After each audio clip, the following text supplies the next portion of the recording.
Bonjour à tous et bonjour à toutes, nous revoici pour une nouvelle étude biblique. Alors je vous invite, comme vous en avez l'habitude, à pouvoir prendre votre Bible, à faire comme je suis en train de faire, de pouvoir prendre ma Bible et la placer juste devant moi. Et vous pouvez prendre Romains au chapitre 4.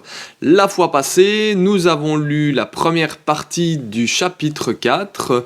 Rappelez-vous, cette étude biblique est toujours couverte sous le thème, le verset phare que nous avons et que je me tâche de répéter à chaque fois, qui se trouve dans Psaume chapitre 119 et au verset 105, qui nous dit « Ta parole est une lampe à mes pieds, c'est une lumière sur mon sentier ». C'est la parole de Dieu que nous désirons étudier ensemble, méditer ensemble, sur laquelle nous désirons passer du temps, afin que le Seigneur nous éclaire dans ce qu'il veut pour chacun d'entre nous, dans la profondeur de sa parole, afin de pouvoir la mettre en pratique. C'est surtout le but principal, c'est de pouvoir l'étudier, non pas pour avoir énormément de connaissances, mais afin de pouvoir comprendre ce que le Seigneur veut et afin de pouvoir mettre en pratique sa volonté dans notre vie. Amen.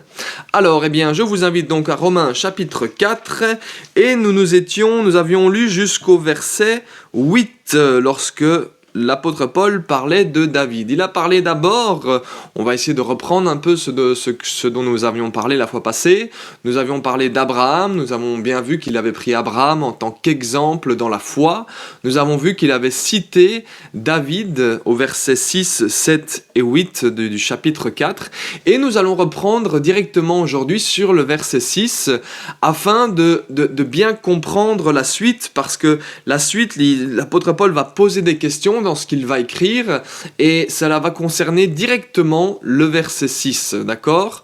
Donc la fois passée, pour vous rappeler brièvement, si vous ne vous souvenez plus, allez voir la vidéo du mois passé, mais pour rappeler brièvement, nous avons parlé du principe de la grâce, du principe de la foi, et du fait que, la foi de Abraham avait été considéré juste sur la base de sa foi. Il avait eu confiance en Dieu et cela lui avait été compté comme justice. C'est ce que nous avons lu la fois passée. Et nous avons expliqué, pour donner une image terrestre, un petit peu une sorte de parabole de ce principe-là, c'est comme si son compte en banque spirituel, si on pouvait dire ça comme ça, était vide, et qu'en croyant, en plaçant sa confiance en Dieu, donc par la foi, Dieu lui avait fait crédit, lui avait donné, lui avait fait grâce.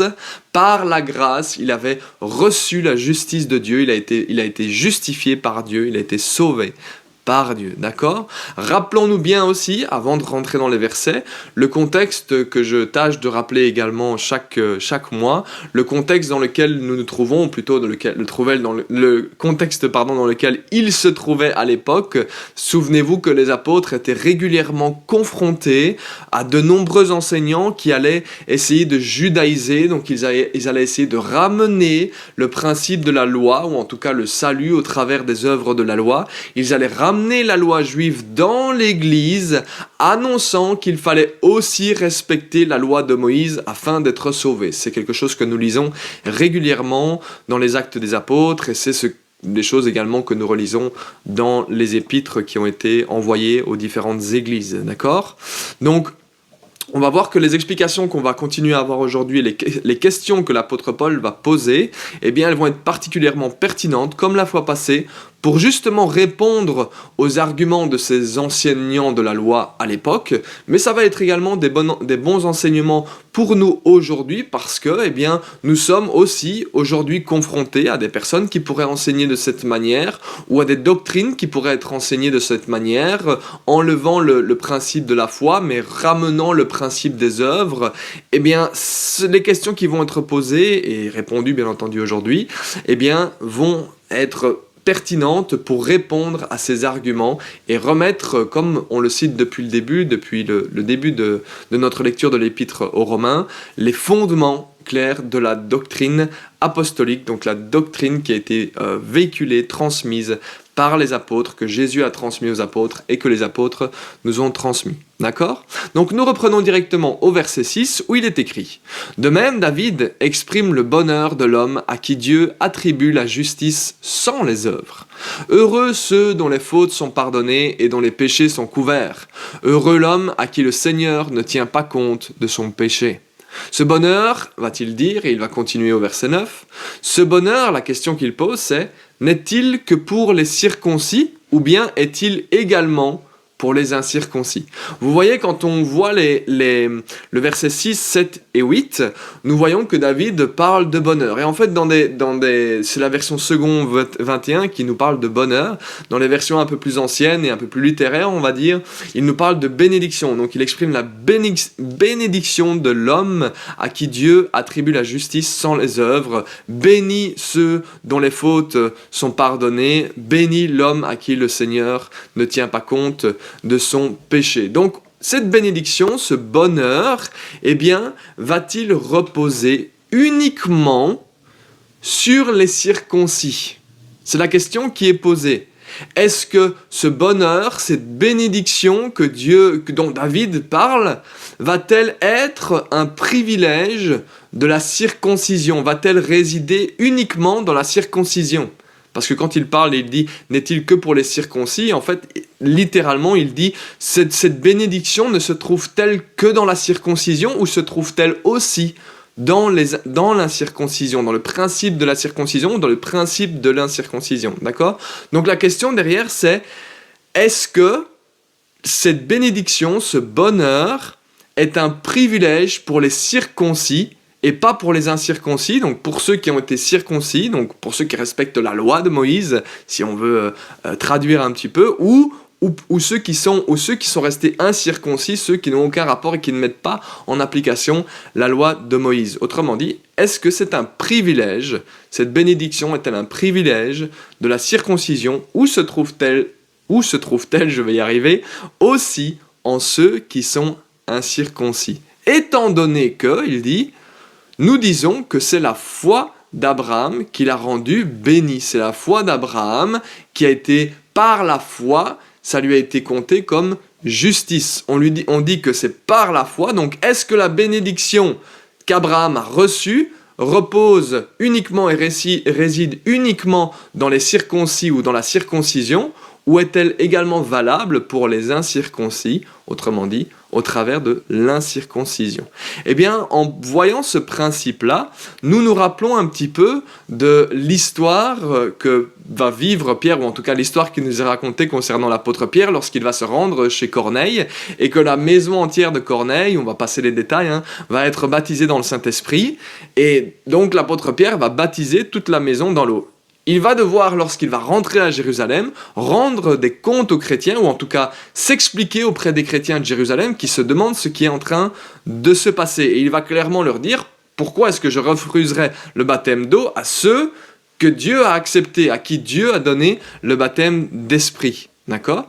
Eh bien, nous voyons que la bénédiction est descendue sur les incirconcis, donc sur ceux qui n'étaient pas circoncis, comme sur les circoncis. C'est ce à quoi va être confronté l'apôtre Pierre lorsque Dieu, par son esprit, va l'amener chez Corneille, dans toutes les histoires que nous pouvons lire, dans Actes des Apôtres, chapitre 9 ou 10, si je me souviens bien, je pense que c'est le 9. Il va être confronté à cette situation, et là, eh bien, nous allons avoir l'explication de la raison pour laquelle, eh bien, l'Esprit et toute la bénédiction qui a reposé sur Abraham se trouve en fait pas uniquement chez les circoncis, mais aussi chez les incirconcis. D'accord? Nous voyons au verset 10 qu'il est écrit « Quand donc a-t-elle été portée à son compte? Était-ce après ou avant sa circoncision ?» Donc rappelez-vous, on est toujours bien avec Abraham. Il nous dit « Ce bonheur n'est-il que pour les circoncis ou bien est-il également pour les incirconcis ?» Parce que nous disons que la foi d'Abraham lui a été comptée comme justice. Quand est-ce que elle a été portée, cette justice, à son compte? Autrement dit, quand est-ce que cette justice lui a été donnée? Quand est-ce qu'il a reçu cette justice? Quand est-ce que cette justice lui a été créditée, comme on l'a expliqué le mois passé? Était-ce avant ou après sa circoncision? A-t-il d'abord été circoncis et ensuite il a reçu la justice? Ou a-t-il reçu la justice et ensuite a-t-il été circoncis? Eh bien, c'est une bonne question qui va tous nous faire réfléchir. Et c'est une question qui était posée à l'époque et envoyée aux chrétiens de Rome afin de les faire réfléchir en disant « Attendez, posez-vous la question, relisez l'histoire, comprenez bien l'histoire, était-ce avant ou après ?» Et je vous invite, si vous n'avez pas la réponse à cette question, bien qu'il va la donner, bien entendu, mais d'aller vérifier ce que l'apôtre Paul dit et d'aller vérifier l'histoire d'Abraham, parce que c'est une question qui aussi, que nous pouvons nous poser également, et que nous pouvons vérifier. Quand est-ce que Dieu a crédité à Abraham la justice? Était-ce avant ou après la circoncision? Eh bien, si nous relisons plutôt l'histoire d'Abraham, nous allons pouvoir confirmer ce que l'apôtre Paul va nous apprendre, c'est bien avant qu'il soit circoncis. Donc il répond, il dit, était-ce après ou avant sa circoncision? Il dit, ce n'était pas après sa circoncision, mais bien alors qu'il était circoncis.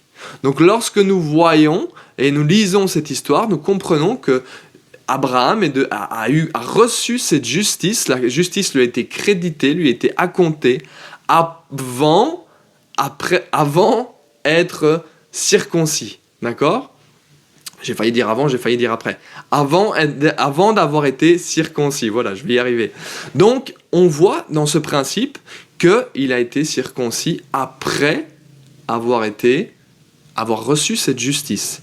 Eh bien, c'est exactement ce qu'il nous a expliqué au verset 11. Il dit « Et il a reçu le signe de la circoncision comme le gage de la justice qu'il avait obtenu par la foi alors qu'il était incirconcis. » Donc nous voyons que la circoncision a donc été donnée à Abraham non pas comme une règle de départ afin de devenir juste, mais nous voyons que la circoncision lui a été donnée comme un signe, comme un symbole extérieur et physique de la foi qu'il avait manifestée à l'intérieur de lui, dans son cœur, en lui-même. Il avait manifesté cette foi et il a ensuite reçu le symbole, le signe, le gage, le sceau de la circoncision.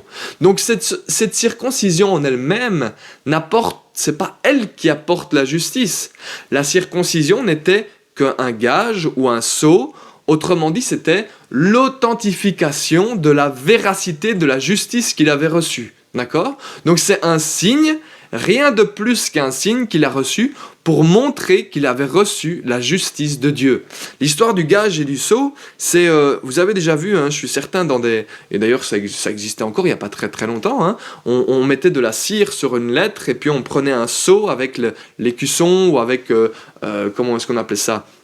Le symbole familial d'une telle ou telle famille, et le blason, c'est le mot que je cherchais, et on plaçait le sceau dans cette cire afin de bien montrer l'authenticité du « ok, c'est bien nous qui avons envoyé cette lettre ». Alors l'important, c'est pas le sceau, c'est pas vraiment le sceau qui va amener le contenu de la lettre. L'important, c'est le contenu de la lettre, mais le sceau n'est là que pour manifester, pour montrer que, eh bien, cette lettre a bien été envoyée par cette personne. Eh bien, c'est le même principe pour la circoncision. La circoncision était un symbole, un signe qui a été donné ensuite à Abraham, un signe extérieur, afin de démontrer la vérité de ce qui s'était passé à l'intérieur de lui. C'était pour montrer l'alliance qu'il avait formée avec Dieu, mais cette alliance, elle avait d'abord été formée à l'intérieur de lui, lorsqu'il avait placé sa confiance en Dieu, lorsqu'il avait mis sa foi en Dieu. C'est à ce moment-là qu'il a été sa justice lui a été créditée, pas au moment où il était circoncis, mais le moment où il a placé sa confiance en Dieu, ça lui a été imputé comme justice, et ensuite est venu le signe de la circoncision, comme le gage de la justice qu'il avait obtenue par la foi, alors qu'il était incirconcis. Donc nous voyons que Abraham était incirconcis, donc il n'était pas circoncis, donc il n'était pas encore dans la circoncision lorsqu'il a été considéré comme juste, lorsque la justice lui a été imputée. Et c'est pour cela que l'apôtre Paul nous dit ensuite « Il est ainsi le Père de tous les incirconcis qui croient, afin que la justice soit aussi portée à leur compte. Il est aussi, attention, il est aussi le Père des circoncis, qui ne se contentent pas d'être circoncis, mais qui marchent aussi sur les traces de la foi de notre ancêtre Abraham, quand il était incirconcis. » Donc nous voyons que le lien commun avec Abraham, que ce soit pour les incirconcis ou que ce soit pour les circoncis, il dit tous les incirconcis qui croient, et tous les circoncis qui ne se contentent pas d'être circoncis, mais qui marchent par la foi. Donc nous voyons que le lien commun entre les deux, là où il va réellement être le Père de ceux qui croient. Et cette explication que nous lisons ici ne va très certainement pas plaire à de nombreux juifs de l'époque, ou même d'aujourd'hui en fait. Pourquoi ? Parce qu'on va le voir à plusieurs reprises dans les évangiles. Lorsque vous lisez les évangiles, vous voyez cette fierté qu'ont les juifs de dire « Nous avons comme père Abraham, nous sommes descendants d'Abraham ». Pour eux, cette descendance, cet héritage, c'est une exclusivité qui les différencie des autres. Ils sont les enfants légitimes d'Abraham. Et pourtant, Dieu nous annonce ici, au travers des écrits de l'apôtre Paul, parce que rappelez-vous, c'est l'Esprit Saint qui a inspiré ces paroles afin que l'apôtre Paul les mette par écrit, eh bien ce qui est vraiment important, ce que le Seigneur nous montre au travers de cela, c'est que ce qui est vraiment important dans cette histoire de père, Abraham étant le père de qui ? Eh bien ce qui est vraiment important, c'est qu'Abraham est le père de tous ceux qui croient, que ce soit les incirconcis, ou que ce soit les circoncis qui croient. Vous voyez pourquoi, juste avant, je parlais de l'apôtre Pierre, parce que l'apôtre Pierre a vécu cette situation en direct, et là nous avons l'explication doctrinale, si on veut, de ce qui s'est passé en réalité, et du fonctionnement de Dieu, et du fonctionnement de la foi, et du fonctionnement du salut. Donc, il est vrai que pour les circoncis, Abraham est peut-être leur père de sang, d'accord ? On ne peut pas dire qu'ils ne sont pas héritiers de sang. Donc le peuple juif est l'héritage de sang, il est la descendance physique d'Abraham. Là-dessus, on est d'accord. Mais ce qui est surtout fait référence ici dans cet épître, c'est qu'il est fait référence à l'héritage spirituel d'Abraham, qui est bien plus important que l'héritage physique. Clairement, on voit que c'est l'héritage spirituel, l'héritage de la foi, l'héritage de la confiance en Dieu qui est véhiculé. C'est cet héritage spirituel de la bénédiction qu'il a reçue de Dieu. Donc ce qui compte pour les Juifs, bien entendu, c'est d'être les héritiers d'Abraham. Mais ils se disaient eux-mêmes étant les enfants d'Abraham, la descendance d'Abraham, à la fois que ce soit la descendance de sang, mais la descendance aussi de la promesse, c'est-à-dire de la bénédiction. Et là, eh bien justement, on voit qu'il y a une distinction qui est faite. C'est-à-dire que ce n'est pas tous les enfants de sang, tout l'héritage de sang qui va hériter de l'héritage spirituel. On voit qu'il y a une distinction qui est faite. L'héritage spirituel ne descend pas sur tous les juifs, ou on pourrait dire soit que sur les juifs ou sur tous les juifs, quand il parle des circoncis, mais l'héritage spirituel de la bénédiction et la promesse qui a été donnée à Abraham, elle descend sur ceux qui croient, sur ceux qui marchent par la foi, comme leur ancêtre Abraham. Donc Abraham, si nous croyons, est notre ancêtre spirituel. Nous sommes descendants d'Abraham dans ce type d'héritage spirituel parce que c'est lui qui a démarré cette marche, qui a démarré ce fonctionnement par la foi, cet héritage. La parole de Dieu nous parle du Père de la foi. D'accord ? Donc on voit cet héritage qui est transmis, mais il y a bien une distinction, on ne dément pas le fait que le peuple juif est bien descendant de sang physique, terrestre, d'accord, d'Abraham, mais là il y a une distinction qui est faite par rapport à l'héritage de la promesse. Et nous voyons que l'héritage de la promesse ne passe pas par la loi ni par le sang physique, mais il passe par la foi. Il dit ce sont ceux-là qui sont les héritiers d'Abraham, ce sont ceux qui croient. Il est le père des circoncis et le père des incirconcis qui croient. Donc les incirconcis qui croient et les circoncis qui ne se contentent pas d'être circoncis physiquement, mais qui marchent aussi sur les traces de la foi de notre ancêtre Abraham, alors que lui était incirconcis à ce moment. D'accord ? Donc on voit que le lieu commun entre les deux, c'est pas la circoncision n'est qu'un signe extérieur, c'est bien la foi. Donc il est en train de remettre en place en disant c'est pas la circoncision qui sauve, c'est pas ça l'important, il a été considéré comme juste alors qu'il était encore incirconcis, pas encore soumis à cette loi de la circoncision, d'accord ? Il était en dehors de cela et pourtant, donc la circoncision n'existait même pas pour Abraham et il dit pourtant, il a déjà été sauvé à ce moment-là, il a déjà été considéré comme juste à ce moment-là. Il continue au verset 13 en disant « En effet, ce n'est pas par la loi que la promesse de recevoir le monde en héritage a été faite à Abraham, c'est ce que nous venons de dire, ou à sa descendance, mais c'est par la justice de la foi. Car si l'on devient héritier par la foi est dépourvue de sens et la promesse sans effet. » La promesse et les bénédictions spirituelles qui ont été accordées à Abraham ne l'ont pas été par l'accomplissement de la loi. Les promesses qui lui ont été données, la promesse qui lui a été accordée, ça ne s'est pas fait au travers de la circoncision ou au travers de l'accomplissement de la loi ou au travers des œuvres ou quelles qu'elles soient. Ça a été fait par la foi uniquement. Le vrai héritage d'Abraham, il ne peut pas s'obtenir par l'accomplissement de la loi.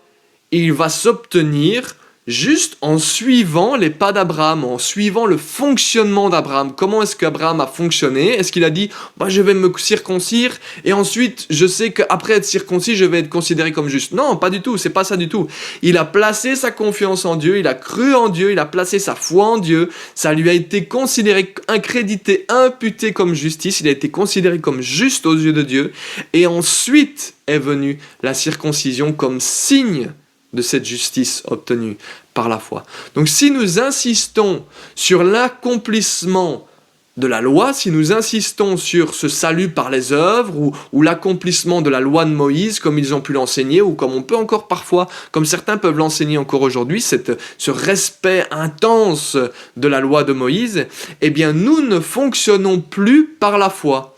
Et si nous ne fonctionnons plus par la foi, nous passons à côté de la promesse et des bénédictions qui découlent de la promesse. Et c'est ce qu'il dit. Il dit, si ce n'est pas par la loi que la promesse a été donnée à Abraham. Si l'on devient héritier par la loi, donc si on marche par la loi, eh bien la foi n'a plus de sens et la promesse qui est attachée à la loi est sans effet. Donc soit on choisit par la loi, et on va voir après les conséquences, il va l'expliquer, soit on choisit la loi, soit on choisit la foi et les promesses qui en découlent. C'est l'un ou l'autre. Si on choisit la loi, eh bien on perd la foi, ça c'est logique, mais on perd aussi la promesse et les bénédictions qui en découlent. D'accord? Il est donc impossible d'hériter de la bénédiction d'Abraham par la recherche de l'accomplissement de la loi. Si nous voulons suivre les traces d'Abraham, nous devons passer, comme il l'a fait, alors qu'il était incirconcis, pas encore soumis aux choses de la loi, eh bien, il est devenu juste comment? Par la foi. Il continue au verset 15, et ce sera notre dernier verset pour aujourd'hui, il dit, en fait, la loi, elle, produit la colère de Dieu, puisque là où il n'y a pas de loi, il n'y a pas non plus de transgression. Il va même encore plus loin, expliquant que ce qu'obtiennent ceux qui cherchent à accomplir la loi, donc on l'a dit juste avant, il y a soit vous choisissez la loi avec ses conséquences, ce qu'on va voir maintenant, ou la foi avec la promesse et les bénédictions qui suivent, comme Abraham a choisi. Eh bien, pour ceux qui cherchent à accomplir la loi, la conséquence de cette loi, c'est la colère de Dieu. D'accord? Pourquoi?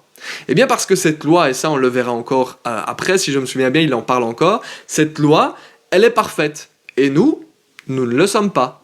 Donc nous ne pouvons pas accomplir parfaitement cette loi, correctement. Et vu que nous la transgressons, nous allons naturellement, à cause du péché qui vit en nous, nous allons naturellement transgresser cette loi que Dieu a mis en place, eh bien, nous allons attirer sur nous le jugement et pas la bénédiction. Donc soit on choisit la loi et on attire sur nous le jugement, soit on choisit la foi et là on est justifié par Dieu et on rentre dans les promesses et la bénédiction comme Abraham l'a fait. Rappelons-nous, au chapitre 3, là, il y a 2 mois d'ici, si je me souviens bien, nous avons vu le rôle de la loi. Il est écrit que le rôle de la loi, c'est justement de donner la connaissance du péché afin de montrer notre besoin d'un sauveur. C'est ce que nous avons lu dans le chapitre 3. Eh bien, c'est ce qu'il montre en pratique ici, en montrant, comme vous vous souvenez, on l'a expliqué la fois passée, c'est un exemple qu'il montre, il prend l'exemple d'Abraham en disant « Regardez comment Abraham a fonctionné, regardez la manière d'agir d'Abraham, comment est-il devenu juste? Est-il devenu juste par la loi? Ben non, parce qu'on voit bien que la loi, elle ne fait qu'attirer la colère de Dieu, ne fait qu'attirer le jugement, alors que la foi, elle, il a obtenu au travers de la foi la promesse et les bénédictions. Donc nous ne pouvons donc pas être héritiers d'Abraham au travers de la loi, étant donné que la loi n'amène que la colère de Dieu, alors qu'Abraham a reçu la promesse, la bénédiction et la justice lui a été créditée. Vous voyez, c'est vraiment ces deux principes-là qui sont exposés devant nous. Et ce que l'Épître aux Romains fait ici dans ce que nous venons de lire, c'est qu'il expose les deux en prenant l'exemple d'Abraham. Mais pour conclure aujourd'hui, moi ce que je trouve particulièrement intéressant dans ce que nous venons de lire, et nous clôturerons probablement la prochaine fois, je pense, que nous clôturerons la prochaine fois le chapitre 4 en rentrant vraiment dans la conclusion de ce qu'il dit par rapport à Abraham, bien que il continue à parler d'Abraham dans les chapitres suivants également, mais nous arriverons tout doucement vers la fin de ce raisonnement-ci par rapport à Abraham. Ce qui est particulièrement intéressant dans ce que nous venons de lire, c'est de noter le moment où la justice a été créditée. Allez, je vais reprendre le verset avec vous, où il dit « La question qui est particulièrement heurtante pour chacun d'entre nous et qui nous fait réfléchir, et c'est pour cela que réellement l'Esprit a inspiré l'apôtre Paul de décrire les choses de cette manière, c'est la question qui est posée en disant « Quand donc a-t-elle été portée à son compte ?» Donc la justice, quand est-ce que la justice a été donnée à Abraham? Est-ce que c'était après ou avant sa circoncision? C'est cette question-là qui est particulièrement marquante dans les deux paragraphes que nous venons de lire ensemble, parce que ça nous montre clairement ce qui commence. Est-ce que c'est la circoncision avec la loi, ou est-ce que c'est la foi et la confiance en Dieu? Qu'est-ce qui a commencé? Qu'est-ce qui a démarré l'un? Quel est le premier qui a démarré et quel est le premier qui a engendré l'autre, si on pourrait dire? Donc c'est intéressant de pouvoir lire cette histoire par rapport à Abraham. Pourquoi? Parce que, comme on l'a dit la fois passée, Abraham est une référence pour le peuple juif. C'est clairement le père de la foi, c'est le père du peuple d'Israël, c'est celui qui a démarré le peuple d'Israël. Donc c'est l'exemple parfait à utiliser pour leur montrer, mais attendez, vous dites que vous êtes des enfants d'Abraham, mais regardez comment Abraham a fonctionné. Est-ce qu'il il s'est soumis aux œuvres de la loi et il a été sauvé? Ou est-ce qu'il a d'abord placé sa confiance en Dieu, qu'il a été du coup considéré comme juste, et qu'ensuite il a eu une preuve extérieure, une manifestation extérieure de la foi qui était en lui. Donc vous voyez, c'est encore aujourd'hui, donc on voit cet exemple-là, mais encore aujourd'hui pour chacun d'entre nous, c'est une bonne question à se poser d'aller réanalyser ce texte en disant « Ah oui, en fait, ça fonctionnait déjà comme ça avec Abraham à l'époque, déjà comme ça à ce moment-là, Abraham, en fait, fonctionnait par la foi. Il a placé sa confiance en Dieu. Et encore aujourd'hui, pourquoi est-ce qu'on parle de ça dans Romains? Et pourquoi est-ce que, eh bien, ça fait presque 3, 4, 5, 6 mois qu'on est dans l'épître aux Romains et que systématiquement on revient sur presque les mêmes conclusions? Parce que c'est un point tout à fait fondamental et hyper important, même encore pour nous aujourd'hui.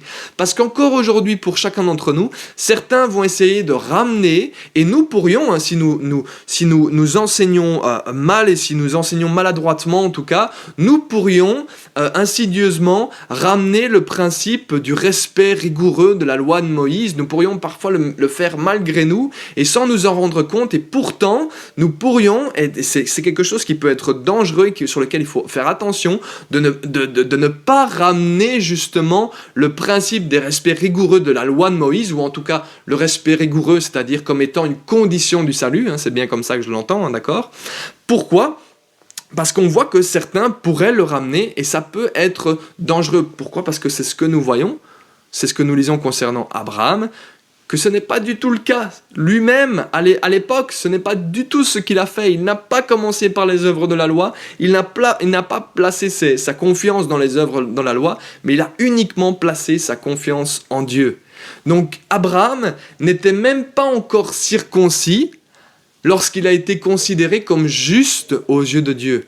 Donc on voit clairement que Abraham a placé sa confiance en Dieu et que ça lui a été ensuite reconnu comme justice. Et par après, il a reçu le signe de la circoncision comme marque, comme sceau, comme gage, en fonction des traductions que vous pouvez lire.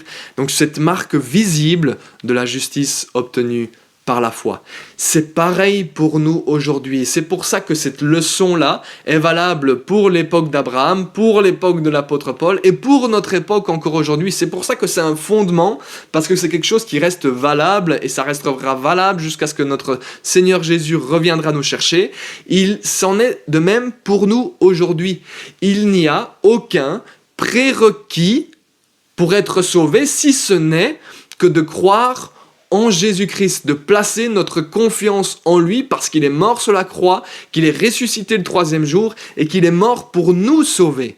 Ce n'est que le seul prérequis, c'est de croire dans le Fils de l'homme, comme il a pu le dire, parce que le Fils de l'homme allait être élevé. Et c'est en plaçant notre confiance en lui que nous sommes sauvés. Une fois, et alors là on est bien d'accord, une fois que nous sommes sauvés, on voit que c'est le même principe qu'avec Abraham, une fois que nous sommes sauvés ou considérés comme justes ou rendus justes, eh bien c'est à ce moment-là que les signes extérieurs vont commencer à se manifester, et pas l'inverse. Donc parce que nous sommes sauvés, parce que nous sommes rendus justes, nous allons commencer à ressembler à Christ et à agir comme lui. Et donc nous voyons que cette chose qui s'est passée à l'intérieur de nous va avoir des répercussions sur notre manière d'agir, physique même, d'accord ? Physiquement, dans le monde, on va avoir une manière d'agir différente. On pourrait prendre tout un tas d'exemples, d'accord ? Sur des péchés qu'on aurait pu commettre et qu'on ne commet plus, sur des choses qu'on peut dire et qu'on ne dit plus, sur des manières de penser qu'on avait et qu'on ne pense plus. Bref, tous ces changements, nous voyons que c'est d'abord la nouvelle naissance, la foi qui entre, la foi qui se manifeste. À l'intérieur, il y a un changement intérieur. Et ensuite, il y a une répercussion physique, terrestre, manifeste devant le monde. Eh bien, c'est exactement ce qui s'est passé avec Abraham. La transformation a d'abord été physique, il y a eu cette confiance en Dieu, cette foi placée en Dieu, et ensuite, il y a eu la circoncision. Mais on ne peut pas mettre notre confiance dans la circoncision afin d'être sauvé. Ce serait prendre l'équation à l'envers. Abraham a d'abord été considéré comme juste et ensuite il a été circoncis. De la même manière, nous ne pouvons pas penser que nous pouvons être sauvés par les œuvres en disant « nous allons faire ceci » ou « nous devons être justes pour pouvoir être sauvés ». J'entends par là, par les œuvres de la loi, nous devons faire ceci, répondre à telle chose, nous devons être baptisés, nous devons être ceci, cela, nous devons faire ceci, nous devons donner notre dîme, nous devons prier autant d'heures, nous devons lire la parole autant d'heures, etc. Et si tu fais tout ça, tu vas être sauvé. Mais non, c'est pas vrai. C'est pas comme ça que ça fonctionne. Et ce qu'il est en train de dire, la question qu'il nous pose, c'est est-ce que vous avez remarqué le timing ? C'est ça qu'il est en train de dire. Posez-vous la question, est-ce qu'il a d'abord été circoncis ou est-ce qu'il a d'abord été considéré juste ? Quand est-ce qu'il a été considéré juste ? Après ou avant la circoncision ? C'est pareil pour nous. Quand est-ce que nous avons été considérés justes ? Avant les œuvres ou après les œuvres ? Mais avant les œuvres. Les œuvres ont suivi la justification. Nous avons été sauvés par Christ, rendus justes par Christ, et ensuite les signes extérieurs sont venus et se sont manifestés afin de démontrer le changement intérieur qui s'est passé. D'accord ? Donc, comprenons cette histoire de timing, et c'est pour moi, c'est là-dessus que j'insiste aujourd'hui en conclusion, c'est ce point intéressant de comprendre le timing. Ce ne sont pas les œuvres qui vont nous amener au salut, mais c'est le salut qui vient par la foi, qui va amener les œuvres ensuite. Je me rends compte en concluant aujourd'hui que c'est pas la première fois qu'on conclut de cette manière, mais effectivement c'est un point tellement important sur lequel nous voyons que les premiers chapitres de Romains, et d'ailleurs la suite va continuer de cette manière-là, parce que c'est vraiment la foi qui est mise en place, qui est expliquée dans tous ses fondements. D'accord ? Donc c'est vraiment important de relire cette question que l'apôtre Paul pose concernant Abraham et de faire une analyse de nous-mêmes en disant « Mais oui, c'est vrai, il y a eu un changement à partir du moment où réellement j'ai placé ma confiance en Christ et j'ai eu une relation avec lui. Et à ce moment-là, les choses se sont manifestées. Pas l'inverse. Si j'essaye par moi-même, je me plante. Si par contre je suis transformé par lui et je suis rendu juste par lui, à ce moment-là, lui va m'aider dans les œuvres et lui va me montrer sa volonté et la manière d'agir qu'il souhaite. Et c'est lui qui va me transformer de l'intérieur afin que j'agisse comme lui le désire. Bref, c'est un autre enseignement, on ne va pas y rentrer aujourd'hui, mais nous voyons que pour conclusion, ce qui est mis en avant de nouveau, ce n'est pas l'aspect religieux de respecter les règles, de devoir respecter les règles, de devoir respecter scrupuleusement les règles de la loi de Moïse, etc. pour être sauvé. Non, nous voyons que de nouveau, le principe qui est mis en place, c'est la relation avec Dieu. Donc c'est vraiment de nouveau cette chose-là qui est mise en place. Au départ, Adam a péché et la confiance a été brisée. Il n'a pas placé sa confiance en Dieu, mais il a fait confiance à ce qu'il avait entendu. Il a fait son propre choix, il a désobéi. Et là, ce que nous voyons, c'est que la relation va être rétablie. Comment ? Eh bien, parce que Abraham va placer sa confiance en Dieu, il va placer toute sa foi en Dieu, il va lui faire confiance. Et à ce moment-là, la relation est rétablie. L'alliance est remise en place. Et cette circoncision est le signe manifeste de l'alliance qui a été faite entre Abraham et Dieu. D'accord ? Donc nous voyons que la confiance qui avait été brisée au départ par le péché avec Adam et Ève, eh bien, Abraham va être l'exemple même de celui qui va restaurer sa relation avec Dieu. À quelles conditions ? Uniquement en plaçant sa confiance en Dieu, uniquement en plaçant sa foi en Dieu. Et à ce moment-là, il réconcilie, rétablit la relation avec Dieu et il établit l'alliance. Et une fois que cette alliance a été reformée, le signe de cette alliance est en effet la circoncision et va suivre l'histoire. Le problème, c'est que par après, les Juifs vont faire l'effet inverse en pensant que c'est la circoncision qui les sauve, le respect de la loi qui les sauve, alors qu'en fait, c'est ce que l'apôtre Paul nous explique ici. Regardez le timing. Abraham a d'abord cru, ensuite est venue la circoncision. Donc le point de départ, c'est la foi, et c'est ce que Dieu désire pour chacun d'entre nous. C'est ce que Dieu désire encore aujourd'hui pour chacun d'entre nous. C'est que nous démarrions par cette foi, que nous ayons réellement foi, que nous placions notre confiance en Jésus-Christ sur le fait qu'il est mort sur la croix pour nos péchés, qu'il est ressuscité en mettant à fin et à mort le péché, la domination du péché sur chacun d'entre nous. Et en plaçant notre confiance en lui, afin d'être sauvé et de mener une nouvelle vie, une vie nouvelle, eh bien lui va commencer à se manifester au travers de chacun d'entre nous. Et là, les œuvres vont suivre. Amen. Le point de départ, c'est cette foi.